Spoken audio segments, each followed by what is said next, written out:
Along Olmekenyu Road, a few kilometers from the Maasai Mau, where the government plans to evict illegal settlers in the second phase of evictions, we meet a number of people carrying their belongings, heading out of the forest. The move coming as the government maintained that it will not be extending the deadline to have those residing in the water tower vacate launching a restoration program that seeks to have 10 million trees planted within the Maasai Mau that had been subjected to wanton destruction. Process for this financial year to fence 50 kilometers of the total 119 kilometers. We will mobilize through partners and others.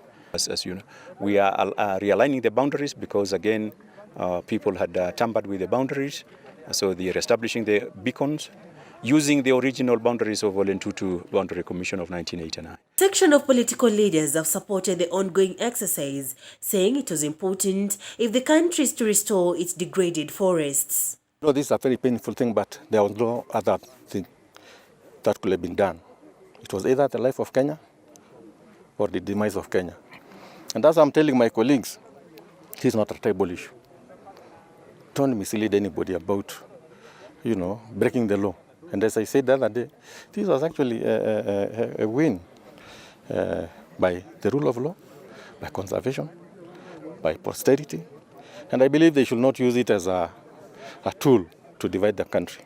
As of Friday, 99% of the settlers had already vacated the forest. The remaining 1% include people who are yet to harvest their farm produce, as well as those who haven't managed to transport all their property from their former homes. And have been facilitating those who did not have facilities to transport, to provide them transport. You will also realize that we actually have used the communities neighboring the forest to do the pitting and also the planting. And they will be used also subsequently in managing and conserving the forest. NAROK South Sub-County Police Commander Ezekiel Kiche says phase 2 of evictions is a success. Process of trying to talk to them, the government is giving them incentive. Like, for example, we've been providing them with transport just to move their things voluntarily. The officers are just moving to provide patrolling those areas to provide security. The settlers have been assured that they will be allowed to harvest their crops once they're ready. Hii chakula ambayo mnaona iko hapa nyingi, tumesema kwamba wakati iko tayari tutaallow watu wakuje harvest. But only on two conditions. One, mtu akikuja lazima apite kwa ofisi ya chief. Maana chief anadhibitisha kwamba anakuja kuharvest chakula chake. Hataki wezi pia upitie hapo katikati kuja kuharvest mali ya watu wengine. Jambo la pili ni kwamba wasikuja hapa anatoa chakula alafu anapanda ingine vile walikuwa wanatumbua ile phase 1. Na kama wale ambao watakuwa kwanza kuja hapa ku harvest, kama wata harvest na wapande, hatutakubali mwingine yote pia ingie. Ila chakula ambayo itakuwa imebaki hapa itakuwa nini? Itakuwa part of this place. Hatutalala watu wakuje.